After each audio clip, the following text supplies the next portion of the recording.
Hello दोस्तों, जय हिंद। उम्मीद करता हूँ अच्छे होंगे, हेल्दी होंगे और आपकी पढ़ाई लिखाई ठीक से चल रही होगी। स्टूडेंट्स, हम लोग स्टडी कर रहे थे new language Vistas book class 7 के ज्योग्राफी के चैप्टर्स का। और ज्योग्राफी के चैप्टर्स में हमने पिछले बार आपको चैप्टर नंबर 4 पूरा डिटेल में पढ़ाया था। अब मैं आपको पढ़ाने वाला हूँ चैप्टर नंबर 5। ज्योग्राफी का जो चैप्टर नंबर 5 आपका है, उसका नाम आपका है elements of weather and climate. Elements of weather and climate. अगर आपने इस बुक के हिस्ट्री के चैप्टर्स के अगर आपने एक्सप्लेनेशन नहीं देखे हैं तो जा करके देख लीजिए मेरे चैनल पे। वो भी मैंने अवेलेबल करवाए हुए हैं, मैं उसको आपको लिंक देता हूँ डिस्क्रिप्शन में, आप वहाँ जा करके उसको देख लीजिएगा। या अभी आपके आई बटन पे, अभी आपको मोबाइल के ऊपर स्क्रीन पे आई बटन पे लिंक आ रहा होगा, उसे भी क्लिक करके आप देख सकते हैं। आपको पूरा चैप्टर समझ में आएगा। ठीक है, तो चलिए फिर आज का हम आपको शुरू करते हैं। चैप्टर नंबर 5 है elements of weather and climate. तो आइए सबसे पहले समझते हैं एलिमेंट्स को, elements of weather and climate. तो वेदर क्या होता है, क्लाइमेट क्या होता है, मैं आपको पहले बताता हूँ। सबसे पहले आता है वेदर पे। Condition of the atmosphere of a particular place over a short period of time. कह रहा है कि अगर किसी condition of the atmosphere of a particular place, किसी एक खास प्लेस की हम बात कर लें। सपोज कर लीजिए कि आपकी कॉलोनी है, ठीक है, ये आपका सिटी है। तो एक पार्टिकुलर आपका प्लेस हो गया, एक खास स्थान हो गया, एक पार्टिकुलर प्लेस आपका हो गया। तो वहाँ का अगर कहने की बात है कि वहाँ का अगर जो एटमॉस्फेयर हो, ठीक है, एक छोटे समय के लिए, जैसे सपोज कर लीजिए कि अभी मैं आपको पढ़ा रहा हूँ, इसमें बारिश होने लगी। तो बारिश कितनी देर हो सकती है, घंटे, 2 घंटे, 3 घंटे, 4 घंटे बारिश हो सकती है। तो आप क्या कहेंगे कि मौसम बदल गया, वेदर बदल गया। जैसे हिंदी में क्या कहते हैं, वेदर को मौसम कहते हैं। तो आप कहेंगे मौसम बदल गया, मौसम खराब हो गया। फिर 3-4 घंटे बारिश हुई, उसके बाद से अगर सुबह अगर धूप खिल गई, पूरा सनशाइन हो गया, अच्छे से धूप खिल गई, तो आप क्या कहेंगे कि गर्मी बढ़ गई या धूप आ गई। फिर आप कहेंगे मौसम चेंज हो गया। तो होता क्या है कि किसी एक खास स्थान का जो आपका एटमॉस्फेयर होता है, उसकी जो कंडीशन होती है, एटमॉस्फेयर की जो कंडीशन होती है किसी एक खास स्थान का, एक छोटे समय के लिए, 2 घंटे, 3 घंटे, 4 घंटे, ठीक है, 10 घंटे, 15 घंटे की जो कंडीशन होती है एटमॉस्फेयर की, उसी को हम क्या कहते हैं, तो वेदर कहते हैं।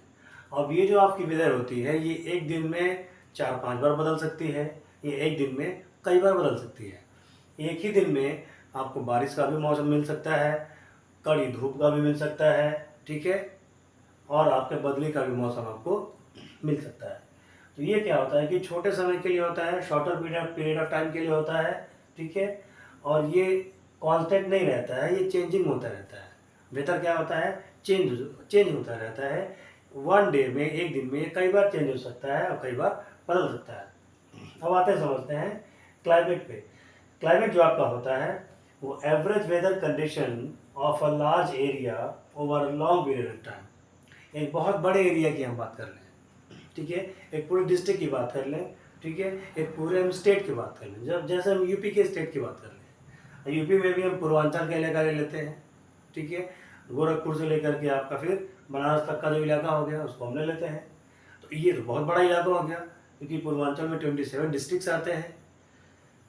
तो कहने का मतलब है कि अगर हम कोई बहुत बड़ा एरिया लेते हैं, एक एक हमने पूरा डिस्ट्रिक्ट ले लिया, उसमें क्या होता है कि लंबे समय तक जो वेदर का कंडीशन एवरेज बना रहता है।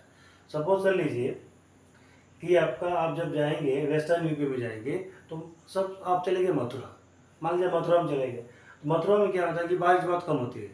तो जब बारिश बहुत कम होगी तो वहाँ पे ठंड ज़्यादा होगी, और जब समर का, जब गर्मी का जब मौसम होगा तो वो लंबे समय तक रहेगा और बहुत ज़्यादा तड़पाने वाला रहेगा। तो आप क्या कहेंगे कि लंबे समय तक जो कंडीशन बना रहता है वेदर का, सपोज कर लीजिए कि 20 साल, 25 साल, 30 ईयर, 35 ईयर्स, लंबे समय से जो कंडीशन बना रहता है वेदर का, मौसम का एवरेज रूप में, उसी को हम क्या कहते हैं, क्लाइमेट कहते हैं। और ये क्लाइमेट जो होता है वो कांस्टेंट होता है, वो चेंज बार बार नहीं होता है। ऐसा थोड़ी है कि एक महीने में क्लाइमेट चेंज हो गया और 10 से 15 दिन में आपका दोबारा क्लाइमेट चेंज हो गया, ऐसा नहीं होता है। क्लाइमेट जो होता है उसको हिंदी में जलवायु कहते हैं। तो वो कांस्टेंट रहती है, ठीक है, क्योंकि ये लंबे समय तक टिके रहने वाली चीज़ है ये। तो ये कांस्टेंट रहती है, बार बार चेंज नहीं होती है। जहाँ तक वेदर की बात है, तो ये शॉर्ट पीरियड के लिए होता है, ये छोटे समय के लिए होता है, और ये लंबे समय के लिए होता है। जब ये छोटे समय के लिए होगा तो ये कांस्टेंट नहीं रहेगा, ये लगातार बार बार बदलता रहता है। और ये क्या होता है, ये बार बार बदलता नहीं है। अब आते हैं अगले हेडिंग पे चलते हैं और उसको हम ध्यान से समझ। अब ये वेदर और क्लाइमेट को जो प्रभावित कर सकते हैं, ठीक है, या जो उनको अधिक कर सकते हैं, इनको जो मिनिमाइज कर सकते हैं, वो एलिमेंट्स कौन कौन से होते हैं। तो वो एलिमेंट जो होते हैं आपके हैं, सबसे पहले आपका टेम्परेचर होता है, फिर प्रेशर होता है, ठीक है, इसको हिंदी में तापमान कहते हैं, इसको हिंदी में दबाव कहते हैं, विंड्स इसको हवा कहते हैं, ह्यूमिडिटी इसको हिंदी में आर्द्रता कहते हैं, प्रेसिपिटेशन, ठीक है, इसको बारिश होना कहते हैं, सनशाइन इसको धूप कहते हैं, क्लाउड कवर यानी बादल कितने छाए हैं। तो ये 1 2 3 4 5 6 7 आपकी बुक पे जो दिया है, तो ये 7 प्रकार के एलिमेंट्स होते हैं वेदर और क्लाइमेट के। यानी कि अगर ये घटते या बढ़ते हैं, सपोज कर लीजिए कि कहने का मतलब ये है कि ये वेदर को या क्लाइमेट को डायरेक्टली अफेक्ट करते हैं, इनको प्रभावित करते हैं। सपोज कर लीजिए कि टेम्परेचर अगर माइनस हुआ या प्लस हुआ, टेम्परेचर बहुत ज़्यादा डाउन हो गया या टेम्परेचर बहुत ज़्यादा बढ़ गया, तो आपका वेदर क्या हो जाएगा, चेंज हो जाएगा। प्रेशर जो है कि इसको एटमॉस्फेरिक प्रेशर कहते हैं, ठीक है। विंड हवा, अगर हवा तेज चल रही है, हवा धीमा चल रही है, या हवा बिल्कुल भी नहीं चल रही है, तो उसके हिसाब से फिर जो है कि आपका मौसम बदलता रहता है। ह्यूमिडिटी यानी कि जल वाष्प की मात्रा, आपकी वाटर वेपर की मात्रा कितनी है एयर में, उसके हिसाब से डिसाइड होता है, ठीक है। तो आइए सबसे पहले हम जो इसी तरह करके आपका सनशाइन होता है। धूप बहुत ज़्यादा अगर खिली हुई है, ठीक है, तो जब बहुत ज़्यादा धूप है तो फिर निश्चित रूप से क्या आप कहेंगे कि गर्मी का मौसम है, बहुत गर्मी हो रही है, आप तुरंत पंखा चलाना चाहेंगे, कूलर चलाना चाहेंगे। कभी कभी टेम्परेचर बहुत ज़्यादा एक्सेस हो जाता है, 44 डिग्री 45 डिग्री तक पहुंच जाता है, तो बिना एसी के काम नहीं चलता है। तो आप आराम से जाएंगे, एसी चालू करेंगे, आराम से फर्स्ट क्लास उसमें सोएंगे। तो आप क्या कहेंगे, बाहर बहुत गर्मी है, टू मच हीट, बहुत ज़्यादा एक्सेस गर्मी है। तो जब क्या होता है, जब सनशाइन बहुत तेज़ होती है तो गर्मी आपको ज़्यादा महसूस होती है, क्योंकि तब टेम्परेचर आपका बढ़ जाता है। तो अगर सनशाइन हो ही ना, ठीक है, अगर बदली छाई हुई है, बादल छाए हुए हैं, सनशाइन बिल्कुल गायब है, तो जब सनशाइन नहीं रहेगी तो टेम्परेचर आपका इंक्रीज नहीं होगा, और जब टेम्परेचर इंक्रीज नहीं होगा तो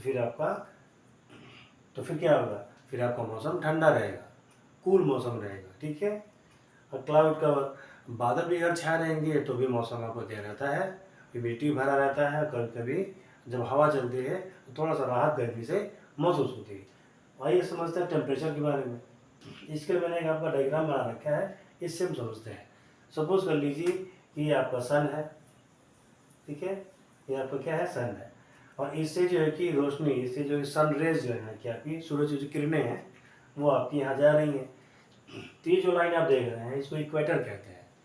तो इक्वेटर जो होता है, ठीक है, और उसके नीचे ये जो है इसको 0 डिग्री कहते हैं, ये 0 डिग्री पे होता है, ठीक है, और ये 23.1½ होता है, ठीक है। तो इसको कहते हैं हम ट्रॉपिक ऑफ कैप्रिकॉर्न, हिंदी में कहते हैं इसको मकर रेखा, इसको कहते हैं ट्रॉपिक ऑफ कैंसर, इसको हम कहते हैं कर्क रेखा। तो होता क्या है कि ये जो देखिए, ये जो सन आपका है, सन की जब किरणें पड़ती हैं, सन रेज जब पड़ती हैं, तो इधर जो है कि पूरी किरणें पड़ेंगी, यानी एकदम सीधे ये सन रेज इनके हिस्से में पड़ेंगी।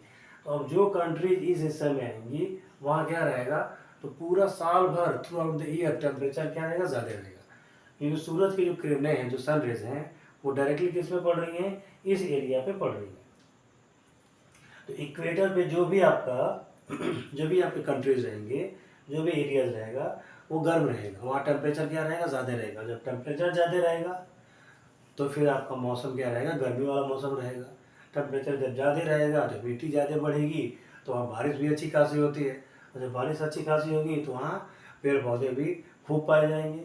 तो वनस्पतियों के मामले में भी ये एरियाज क्या होते हैं, तो रिच होते हैं, धनी होते हैं। अब इस पर हम आ जाते हैं, ठीक है, ट्रॉपिक ऑफ, हम आ जाते हैं कैंसर पे। तो यहाँ भी जो है कि लगभग जो सन रेज हैं वो लगभग जो है कि पूरी मात्रा में पड़ेंगी, फुल अमाउंट में पड़ेंगी। तो यहाँ भी जो आपका क्या रहेगा, गर्मी का मौसम रहेगा, क्योंकि टेम्परेचर यहाँ पे ज़्यादा रहेगा, ठीक है, कंडीशन आपकी सेम रहेगी। उसके बाद से आप जब यहाँ चले आते हैं तो यहाँ इसका थोड़ा सा तिरछा पड़ेगा, और ये जब पोल पे आ जाएंगे, यहाँ आप जाएंगे इस पे तो थोड़ा तिरछा पड़ेगा, तो यहाँ जो है कि पूरा थ्रू आउट द ईयर, पूरे साल भर जो है कि सूरज की किरणें वहाँ पे नहीं पहुँच पाती हैं। तो जब साल भर नहीं पहुँच पाएंगी, कुछ ही समय के लिए पहुँचते हैं, कुछ दिन के लिए, कुछ महीनों के लिए पहुँचती हैं, तो यहाँ जो है कि टेम्परेचर पूरे साल ज़्यादा नहीं रहता है। यहाँ क्या रहता है कि टेम्परेचर आपका कम रहता है, लगभग 7 से 8 महीने यहाँ पे टेम्परेचर कम रहता है। जब 7 से 8 महीने ही टेम्परेचर कम रहेगा तो यहाँ पे क्या रहेगा, मौसम आपका ठंडा रहेगा, कोल्ड मौसम रहेगा। कोल्ड मौसम रहेगा तो यहाँ पे जितने आपके कंट्रीज होते हैं उसकी क्लाइमेट या उसका जो है कि वेदर क्या रहेगा, आपका टोटली डिफरेंट रहेगा। यहाँ गर्मी का मौसम बस 1 से 2 महीने या 2.5 महीने के लिए पाया जाता है, 1 से 2 महीने के लिए ही पाया जाता है। बाकी क्या रहेगा, यहाँ पे बर्फ़ पड़ेगी, ठंडी हवाएं बहेंगी, ठीक है। तो इनके ये जितने कंट्रीज़ यहाँ पे हैं, इनमें जो है कि जीवन जीने का जो तरीका है, या फिर आप कह लें कि जो आपका वेदर है, वो क्या कहेंगे, वो ठंडे मुल्क कहे जाते हैं, कोल्ड क्लाइमेट के कंट्रीज़ वो कहे जाते हैं।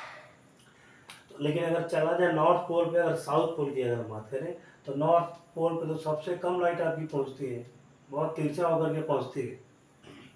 तो जब नॉर्थ पोल की बात करें तो वहाँ सबसे कम जब सूरज की रोशनी पहुँचेगी, तो यहाँ आपका लगभग जो है कि सूरज की रोशनी लगभग बहुत ही कम पहुँचती है। इसलिए ये जो पोल एरियाज़ होते हैं, नॉर्थ पोल और साउथ पोल, ये आपके सबसे ठंडे एरियाज़ होते हैं, ये बहुत ही ठंडे होते हैं। यहाँ बर्फ़ के अलावा आप और कुछ पा नहीं सकते। तो यहाँ पे जीवन आपका पॉसिबल नहीं होता है। जीवन जीने के लिए जो कंडीशंस होते हैं वो यहाँ पे पॉसिबल होते ही नहीं है, क्योंकि जब टेम्परेचर ज़्यादा नहीं रहेगा तो ह्यूमिडिटी नहीं बढ़ेगी, जब ह्यूमिडिटी नहीं बढ़ेगी तो बारिश नहीं होगी, बारिश नहीं होगी तो एग्रीकल्चर हो गया, खेती किसानी हो गया, अन्न उगाना हो गया, ये सब प्रोसेस यहाँ पे हो नहीं पाएगा। केवल बर्फ ही बर्फ आपका यहाँ पे पाया जाता है, नॉर्थ पोल और आपके साउथ पोल पर। इसलिए इनको एक और नाम दिया जाता है, फ्रिजिड जोन। क्या लिखा जाता है, FZ, फ्रिजिड जोन इनको कहा जाता है। नीचे भी वही हाल होगा, साउथ पोल पे भी आपका वही हाल होगा, दक्षिणी ध्रुव, उत्तरी ध्रुव, इसको भी आप क्या कहेंगे, FZ, फ्रिजिड जोन कहेंगे, ठीक है। इनको आप टेम्परेट जोन कहते हैं। क्या कहते हैं इनको आप, टेम्परेट जोन, ठीक। और इसे भी आप क्या कहेंगे, टेम्परेट जोन। ये सब आपका टेम्परेट जोन कहे जाएंगे और ये आपके फ्रिजिड जोन कहे जाते हैं। तो उम्मीद है कि आपको टेम्परेचर वाला पॉइंट आराम से समझ में आया होगा। इसको थोड़ा और आसान शब्दों में हम समझाते हैं आपको। जब टेम्परेचर बढ़ता है तो मौसम क्या हो जाता है, चेंज हो जाता है। जब टेम्परेचर बढ़ेगा तो मौसम कैसा होगा, गर्मी वाला होगा, हीट वाला मौसम होगा और हॉटनेस वाला मौसम होगा।